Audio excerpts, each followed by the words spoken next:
네, 성경 말씀은 사무엘상 1장 17절에서 20절 말씀입니다.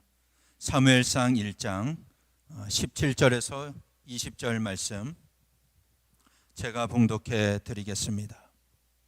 엘리가 대답하여 이르되 평안히 가라. 이스라엘의 하나님이 내가 기도하여 구한 것을 허락하시기를 원하노라 하니 이르되 당신의 여종이 당신께 은혜 있기를 원하나이다 하고 가서 먹고 얼굴에 다시는 근심빛이 없더라. 그들이 아침에 일찍이 일어나 여호와 앞에 경배하고 돌아가 라마의 자기 집에 이르니라. 엘가나가 그의 아내 한나와 동침하며 여호와께서 그를 생각하신지라. 한나가 임신하고 때가 이름에 아들을 낳아 사무엘이라 하였으니 이는 내가 여호와께 그를 구하였다 함이더라. 아멘. 네, 오늘 이 말씀을 가지고 한나의 기도라는 제목으로 함께 은혜를 나누겠습니다. 오늘 이 말씀을 통해 하나님께서 우리에게 풍성한 은혜로 함께하여 주실 줄 믿습니다. 오늘부터 우리가 사무엘상 말씀을 함께 나누려고 합니다. 지난 시간에 우리가 여호수아 말씀을 함께 나누었습니다. 애굽에서 노예 생활을 하던 이스라엘 백성들은 하나님의 은혜로 출애굽을 하고 또 광야 생활 40년을 하나님의 말씀으로 훈련을 받았습니다. 가나안 땅을 정복하고 난 다음 그 땅을 분배하는 그 모든 일을 다 끝냈습니다. 모세의 사명은 이스라엘 백성들을 출애굽시키는 것이었고 광야 생활 40년 동안 이스라엘 백성들을 하나님의 말씀으로 훈련시키는 것이었습니다. 여호수아의 사명은 가나안 땅 정복 전쟁을 완수하고 각 지파별로 땅을 분배하는 것을 완수하는 것이었습니다. 이 모든 사명을 끝낸 여호수아는 110세의 일기로 하나님의 부름을 받았습니다. 이스라엘 백성들은 여호수아가 살아있을 동안에는 하나님을 잘 섬겼습니다. 그리고 여호수아가 죽고 난 다음에도 하나님께서 여호수아를 통해 일하신 것을 기억하는 장로들이 있을 동안에는 하나님을 잘 섬겼습니다. 그러나 여호수아 이후에 사사시대로 접어들면서 이스라엘 백성들의 믿음은 점점 타락해가는 그런 모습을 보여줍니다.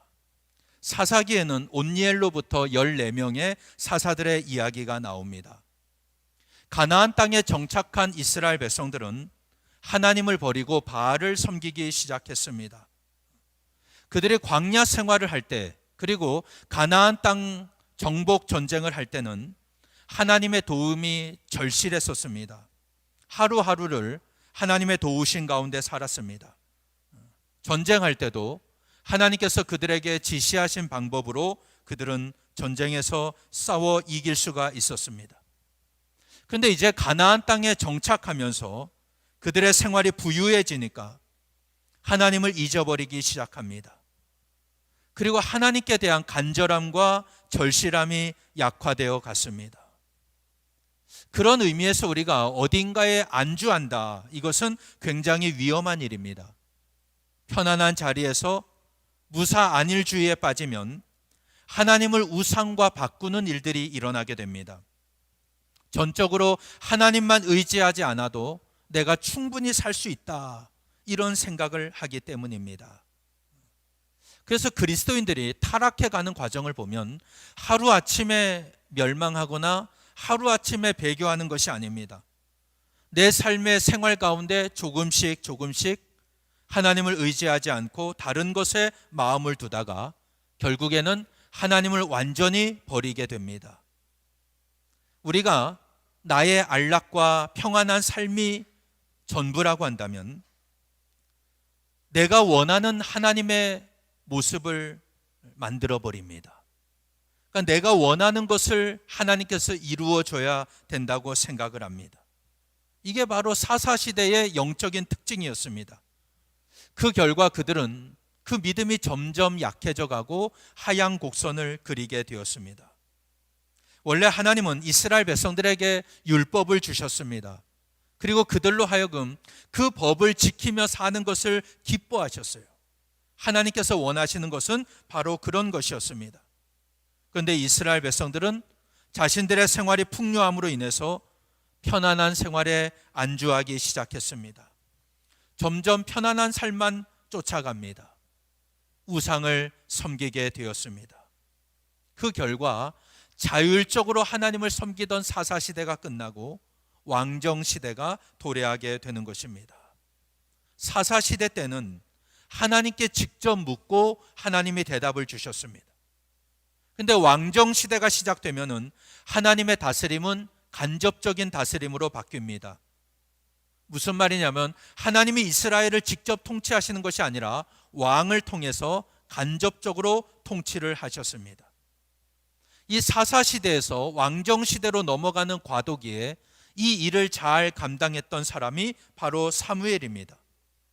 그는 이스라엘의 초대왕 사울에게 기름을 부은 사람이고 두 번째 왕 다윗에게 기름을 부어 왕이 되게 했습니다.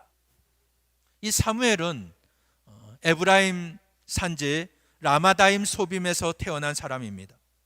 그의 아버지는 엘가나입니다. 엘가나라는 말은 하나님께서 창조하셨다라는 뜻입니다. 그 엘가나는 레위 지파 고핫 자손이었습니다. 이 고핫 자손이라는 것은 성막에서 하나님을 섬기는 일인데 특별히 성막 기구들이나 아니면 성막에서 쓰이는 모든 기구들을 관리하던 사람들이었습니다. 그래서 레위 지파 가운데서도 가장 영예로운 사람들이 바로 이 고핫 자손입니다. 이 엘가나에게 한나와 브닌나 두 명의 아내가 있었습니다. 한나가 자식을 낳지 못하니까 자식을 낳을 목적으로 두 번째 아내 브닌나를 맞아들였던 것입니다. 이 엘가나는 매년 실로에 올라가서 여호와께 제사하고 경배를 드렸습니다. 그는 그만큼 경건한 사람이었습니다. 근데 우리가 경건하다고 해서 그의 삶이 성경적인 것은 아닙니다. 이 엘가나의 삶을 보면 아무리 사회적으로 용인되고 또 인정된다 할지라도 그게 하나님 앞에서 죄일 때는 올바른 결정을 내릴 수 있어야 됩니다. 고대 사회에서는 자녀가 없다는 것 굉장히 심각한 문제였습니다. 이 엘가나는 두 번째 아내를 통해서 자녀를 해결하려고 했습니다. 근데 이것은 하나님의 방법이 아닙니다. 남들은 다 그렇게 산다 할지라도 또 그것이 사회적으로 용인된다 할지라도 우리는 하나님의 방법을 따라야 됩니다. 하나님의 때를 기다릴 수 있어야 됩니다. 그런데 하나님의 백성이 세상을 따라가고 세상의 방식대로 살아가면 가정이나 교회에 갈등이 생기기 시작합니다. 공동체에 어려움이 찾아오는 것입니다. 이 엘가나의 가정도 마찬가지였습니다. 두 아내가 있음으로 인해서 가정 안에 큰 갈등이 생깁니다. 브닌나는 한나를 심히 격분시켜서 괴롭게 했습니다. 원래 엘가나는 매년 실로에 가서 제사를 드렸는데 한나가 불쌍하니까 한나를 위해서는 제물의 분깃을 갑절로 주었습니다. 요즘으로 말하면 하나님 앞에 드릴 예물을 갑절로 준 것입니다. 그러니까 둘째 부인 브닌나가 시기심이 더 커졌습니다. 자녀가 없는 한나를 더 괴롭혔습니다.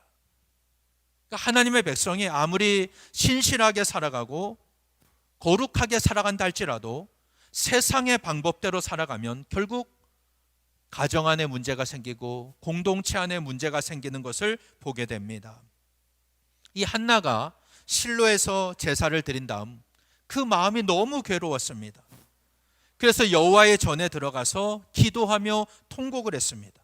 이게 사무엘상 1장 11절에 나오는데 같이 한번 읽어봅니다. 시작. 서원하여 이르되 만군의 여호와여 만일 주의 여종을 돌보시고 나를 기억하사 주의 여종을 잊지 아니하시고 주의 여종에게 아들을 주시면 내가 그의 평생의 그를 여호와께 드리고 삭도를 그의 머리에 대지 아니하겠나이다. 이렇게 기도를 했습니다.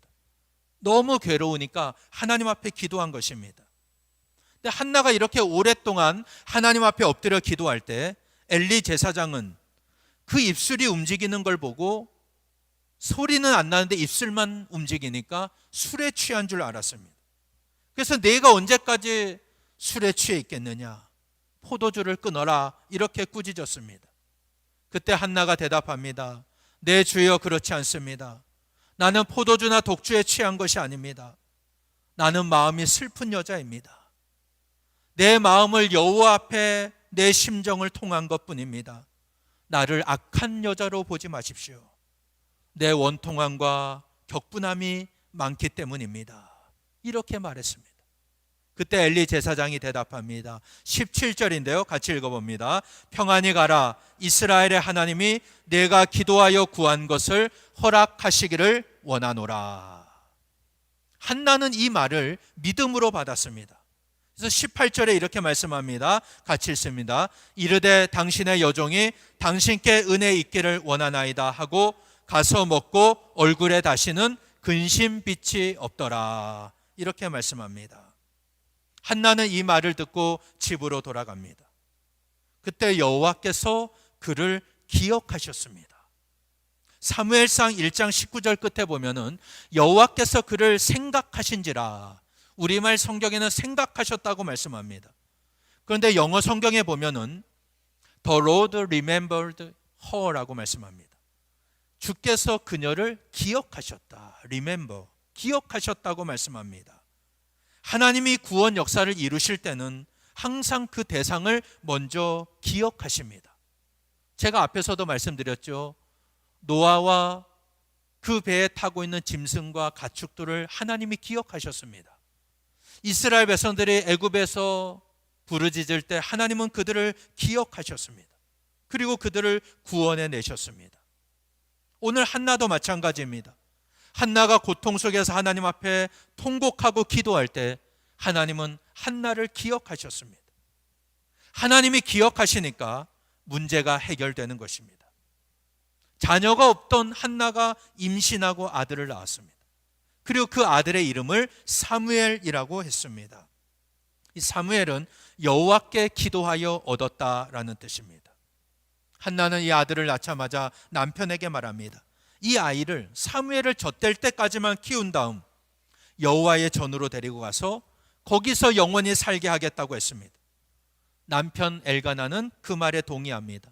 한나의 뜻대로 하라고 했고 젖될 때까지 기다렸습니다. 사무엘이 젖을 때자 3년 된 수소 한 마리, 그 밀가루 한 에바, 포도주 한 가죽 부대를 가지고 실로에 있는 여호와의 집에 갑니다. 그리고 엘리 제사장이가 말했습니다. 나는 당신 곁에서 기도하던 여자입니다. 하나님이 내 기도를 응답하시고 아들을 주셨습니다. 이 아들을 하나님 앞에 드립니다. 그의 평생을 여호와께 드립니다. 이렇게 한나는 자기가 서원한 것을 지켰습니다. 오늘 이 한나의 기도를 보면 우리에게 많은 교훈을 주는 내용이 있습니다. 한나의 문제가 뭡니까? 자녀가 없는 것이었습니다. 이 문제는 누구로부터 온 것일까요? 자녀가 없었다. 한나에게 원인이 있는 것이 아니었습니다. 하나님께서 그렇게 하신 겁니다. 사무엘상 1장 5절 끝부분과 6절 앞부분에 보면 이렇게 말씀합니다. 같이 읽어봅니다. 시작. 여호와께서 그에게 임신하지 못하게 하시니 여호와께서 그에게 임신하지 못하게 하심으로 라고 말씀합니다. 하나님이 한나를 임신하지 못하게 하셨다. 2번이나 연속해서 강조하여 말씀하고 있습니다. 그렇다면 이 한나의 고통은 하나님께로부터 말미암은 것입니다.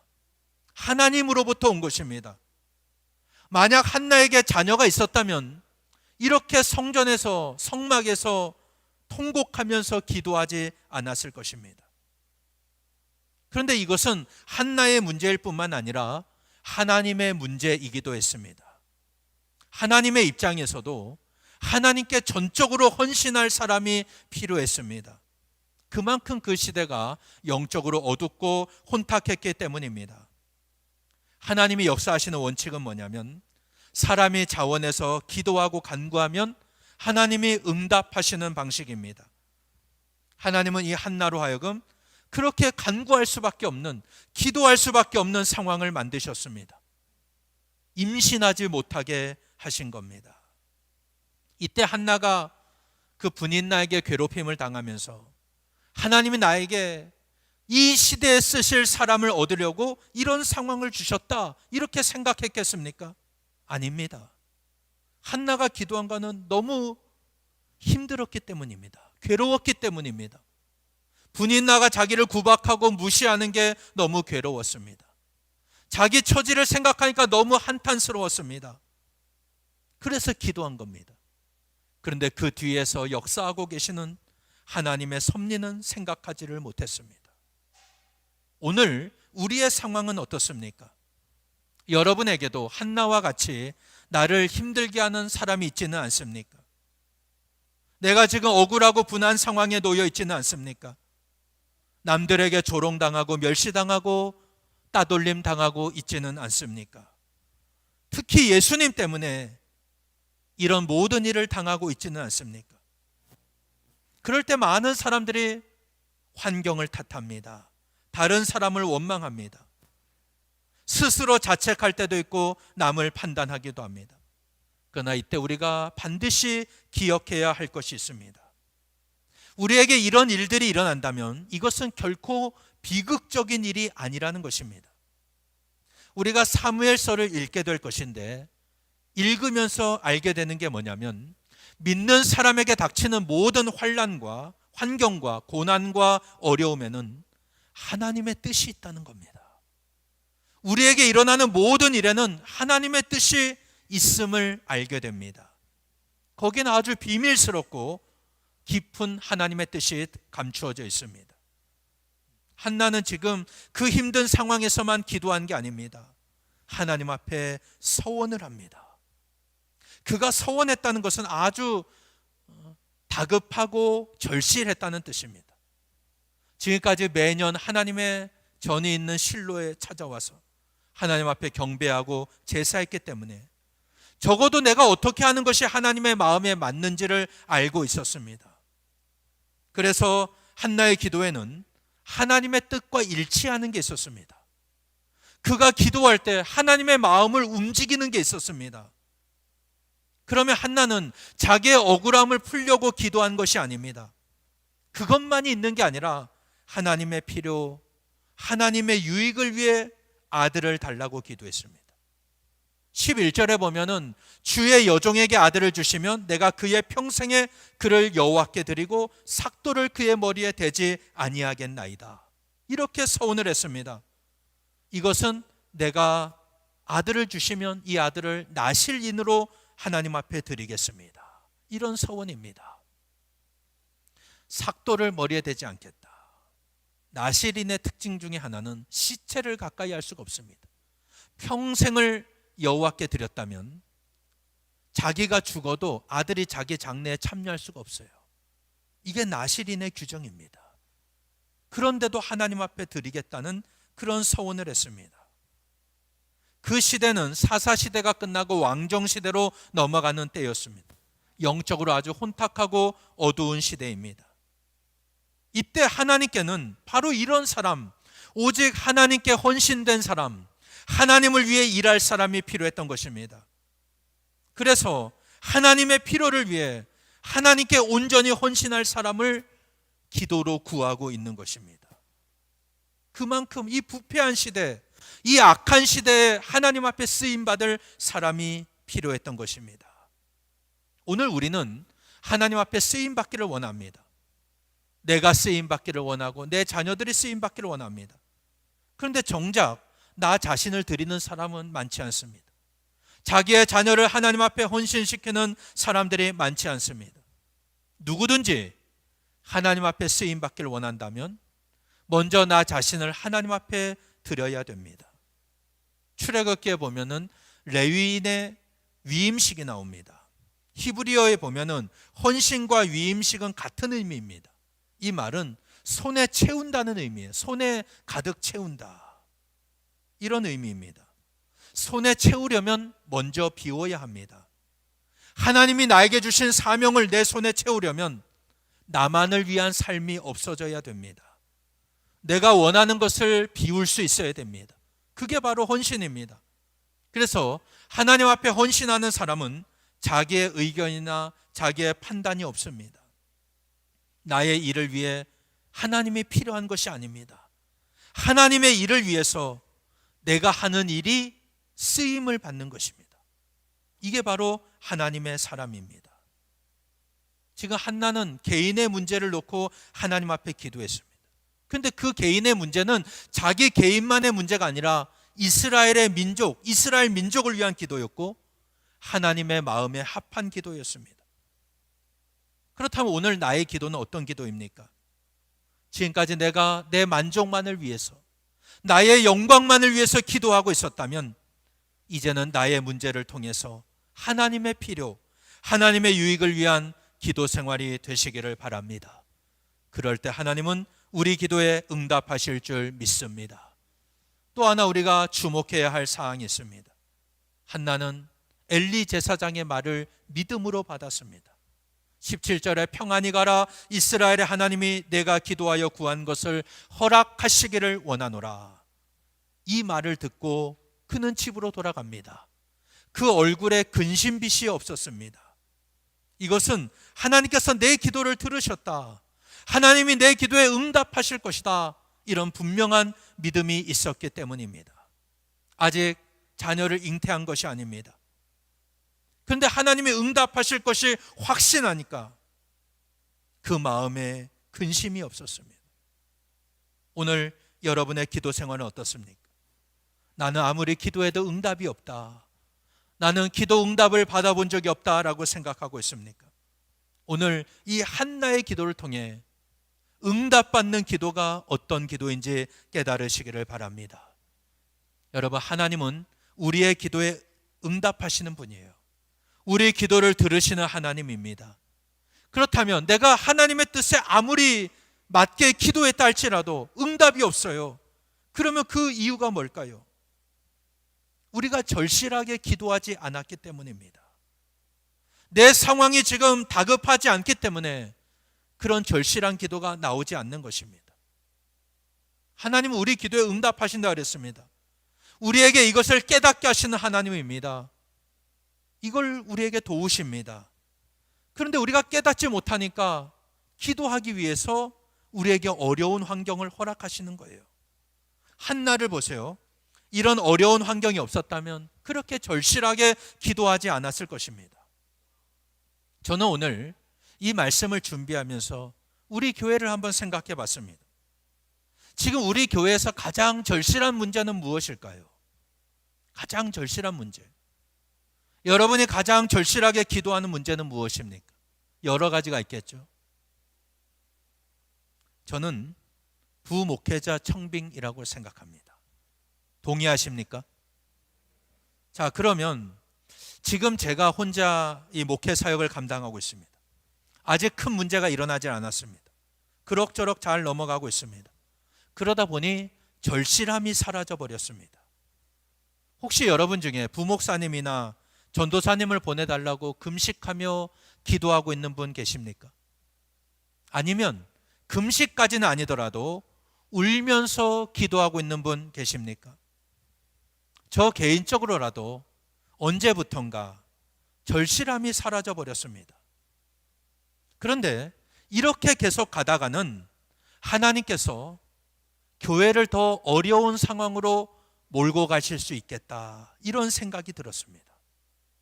기도하지 않기 때문에 기도할 수 있는 상황으로 만들어 가신다는 거예요. 성경에는 구하라, 찾으라, 문을 두드리라 말씀하셨습니다. 이제 구하지도 않고 찾지도 않고 두드리지도 않는 상황이 되고 있습니다. 아, 이래서는 안 되겠다라는 생각이 들었습니다. 물론 현실은 녹록하지 않습니다. 그렇다고 손 놓고 있을 수도 없습니다.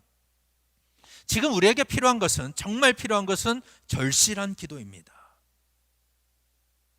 우리가 지금 기도하지 않으면, 간절하게 기도하지 않으면 이런 문제 때문에 우리가 금식하거나 울면서 기도할 수밖에 없는 더 극한 상황으로 하나님이 우리를 이끄실 수가 있다는 거예요. 그래서 저는 이 문제를 놓고 더 간절하게 기도하려고 합니다. 오늘 새벽에도 제가 기도했습니다. 제 기도의 가장 최우선의 제목은 부목회자 청빙입니다. 여러분들도 함께 기도해 주시기를 바랍니다. 절실함을 회복해야 돼요. 포기하지 않고 계속 구하고 찾고 문을 두드리겠습니다. 여러분들도 간절하게 기도해 주시기를 바랍니다. 하나님은 우리 기도에 이렇게 응답하시는 분입니다. 한나를 보세요. 아직 아들을 낳지 않았습니다. 잉태하지도 않았습니다. 근데 하나님께서 그 기도를 들으실 것을 믿고 평안함을 갖고 있었어요. 얼굴에 근심의 빛이 없었습니다. 마가복음 11장 24절 같이 한번 읽어봅니다. 시작. 무엇이든지 기도하고 구하는 것은 받은 줄로 믿으라. 그리하면 너희에게 그대로 되리라. 이렇게 말씀합니다. 무엇이든지 기도하고 구하는 것은 받은 줄로 믿으라. 그리하면 너희에게 그대로 되리라. 할렐루야. 야고보서 1장 6절 7절도 읽어봅니다. 오직 믿음으로 구하고 조금도 의심하지 말라. 의심하는 자는 마치 바람에 밀려 요동하는 바닷물결 같으니 이런 사람은 무엇이든지 주께 얻기를 생각하지 말라. 기도하는 사람은 의심하지 말라는 겁니다.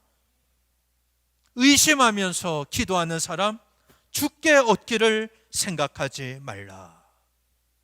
사랑하는 여러분, 하나님께서 응답 주시는 사람은 누구입니까? 기도하고 믿은 사람입니다. 한나는 기도하고 믿었습니다. 오늘 우리의 신앙이 기도하고 믿는 신앙 되시기를 바랍니다. 그런데 우리가 기도하는데 왜 믿음이 생기질 않습니까? 그 기도가 절실하지 않았기 때문이에요. 주시면 감사하고 안 주시면 말고 그렇게 기도하고 있기 때문입니다.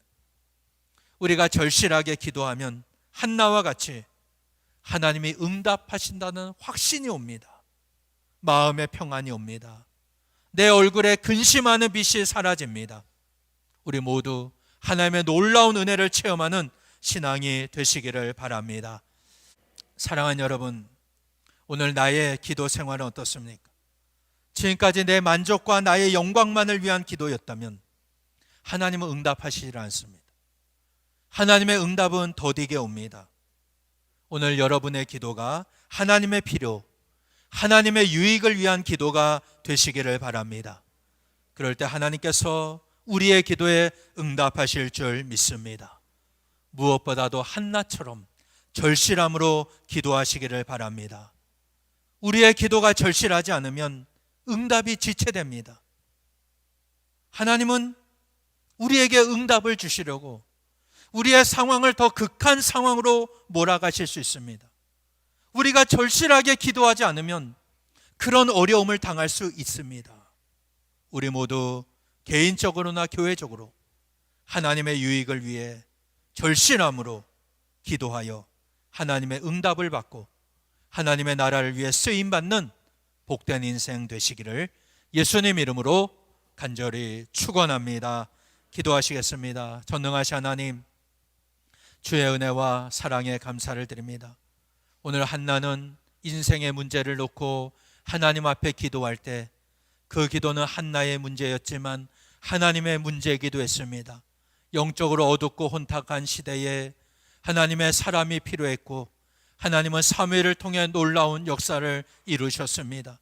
오늘 우리의 기도가 나의 만족, 나의 영광만을 위한 기도가 아니라 하나님의 필요, 하나님의 유익을 위한 기도가 되게 하여 주시옵소서. 또한 한나와 같이 절실함으로 기도하기를 원합니다.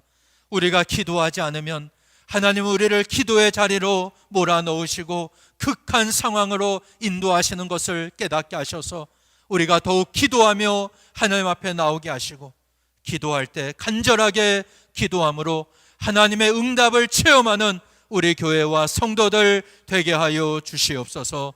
예수님 이름으로 기도하옵나이다. 아멘.